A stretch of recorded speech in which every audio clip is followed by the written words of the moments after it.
Oh, go ka na. Nag-hazard na. Go. Hazard na, go. Go.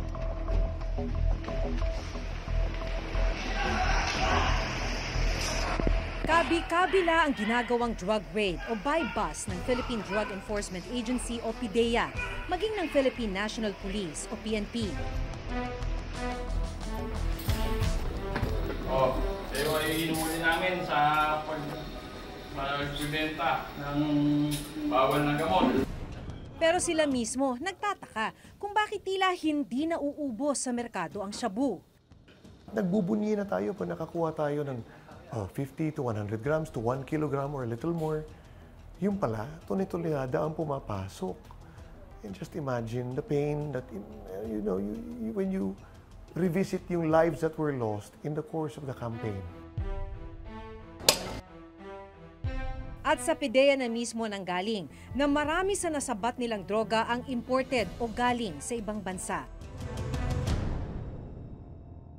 Ito yung video kung saan naaresto ang isang Taiwanese national. Sinuri ang 12 drug sample at lumabas sa pagsusuri na ito na yung 4 ay galing sa iisang drug source. Kasama na rito yung drug sample na mula dito sa drug raid kung saan inaresto ang isang Taiwanese national.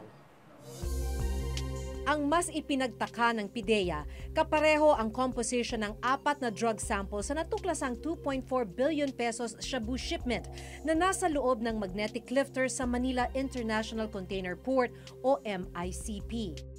Dapat kasi ang collateral value, if it's equal or more than 0.98 ang collateral value, it's the same source. Ibig sabihin, same source, same drug material, same manufacturer, same method of manufacturing. So in short, iisa lang pinanggalingan.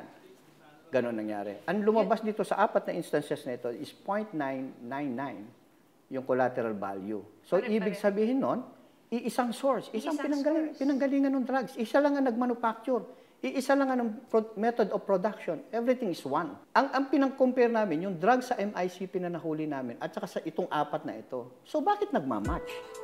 Pinayagan kami ng PIDEA na masilip ang kanilang laboratorio kung saan isinagawa ang tinatawag nilang drug profiling. Nandito tayo sa Special Research Division ng Laboratory Services ng PIDEA. Sa laboratoryong ito, dito rin mahahanap itong Drug Component Analysis and Profiling System. Nag-iisa ito sa buong bansa. At sa pamamagitan nitong makinang ito, malalaman mo kung galing sa iisang source yung nakumpiskang shabu.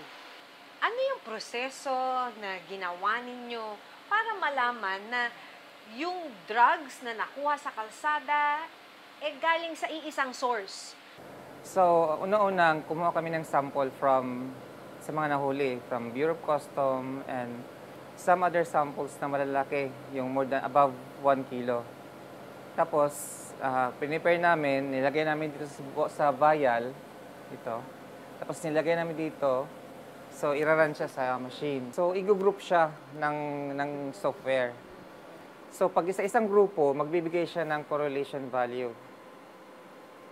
So, ibig sabihin, itong tatlong to magkakagrupo. So, magkakalapit, meaning almost similar yung profile ng drug seizure ng shabu. At pag sinabing almost similar yung profile, so, meaning, pwede silang galing sa isang source, pwede siyang ginawa siya using the same method, tsaka pwede siyang same drug siya. kung may kapareho o match ang drogang nasabat sa Manila International Container Port sa ilang sample na umiikot ngayon sa merkado, saan naman nagmula ang mga ito?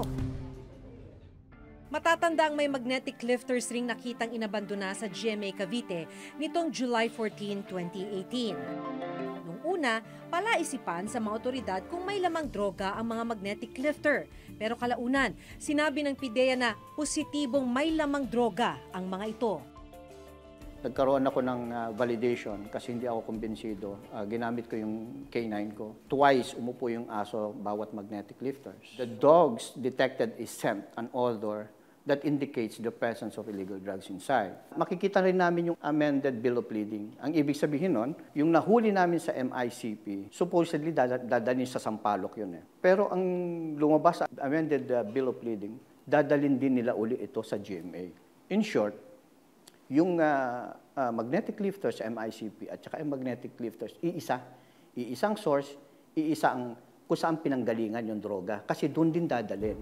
Nasaan na yung billion pesos na shabu? Well, one thing is sure, it's already in the streets.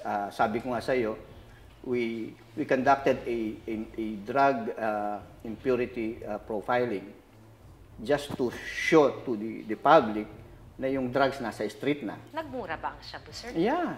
Sabi ko nga, noong last July lang, ang droga is about 6.8 million per kilo or 6,800 pesos per gram. But now it's 1,600 gram. Meron 1,400 per gram. Nagsimula yun sa 2.4 and then went down to 2, then 1.8, 1.6. Now you can buy 1.4 on some streets. It's just a simple, it's a basic economics. Di ba? Mas madaming supply, mas mura. Correct. Kung babalikan, June 28, 2018, dumating sa MICP ang shabu shipment na minamanmanan ng intelligence ng PIDEA at POC. Galing daw sa Malaysia ang kargamento. Door frames for construction ang nakadeklarang laman ng container. Pero tumagal ang isang buwan, wala raw kumukuha rito kaya noong August 7, 2018, nagpasya na ang BOC at PIDEA na buksan ang container van. At dito na tumambad ang methamphetamine hydrochloride o shabu. Ang halaga, 2.4 billion pesos. Pero ang mga natagpo ang magnetic lifter sa MICP, pareho ang itsura sa 4 na magnetic lifter na natagpuan sa isang warehouse sa GMA Cavite. Sa impormasyon mula sa BOC, July 11, 2018, nang dumating ang container mula naman sa Taiwan. Idineklarang magnetic scrap lifters ang laman nito. Nakapanayam pa namin noon ang mismong caretaker ng warehouse na sumundo sa container van na pinagsakyan ng mga magnetic lifter.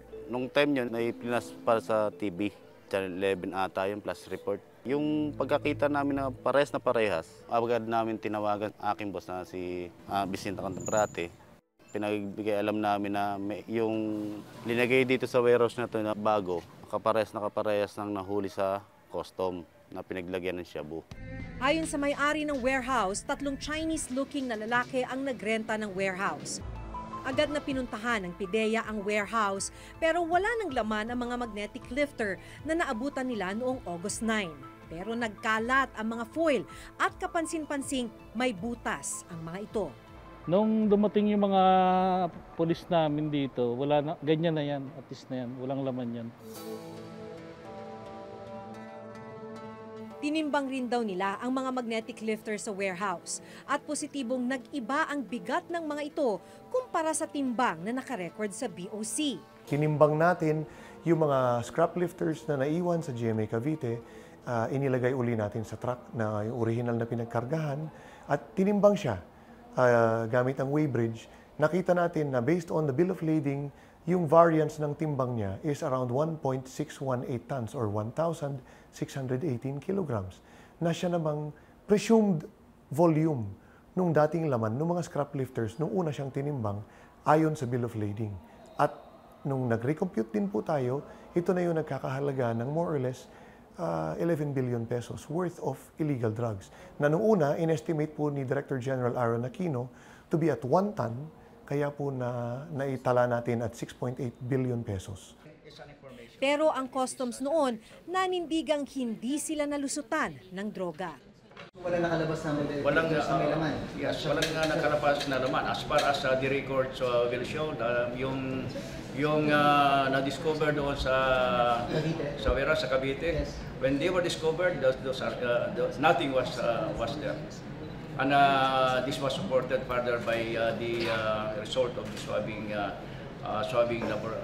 test that was conducted. Gobernador. Maging si Pangulong Rodrigo Duterte, hindi kumbinsido noon. Yung sabi nila na they found the metal but they opened it, there was none. It was pure speculation and I am not convinced.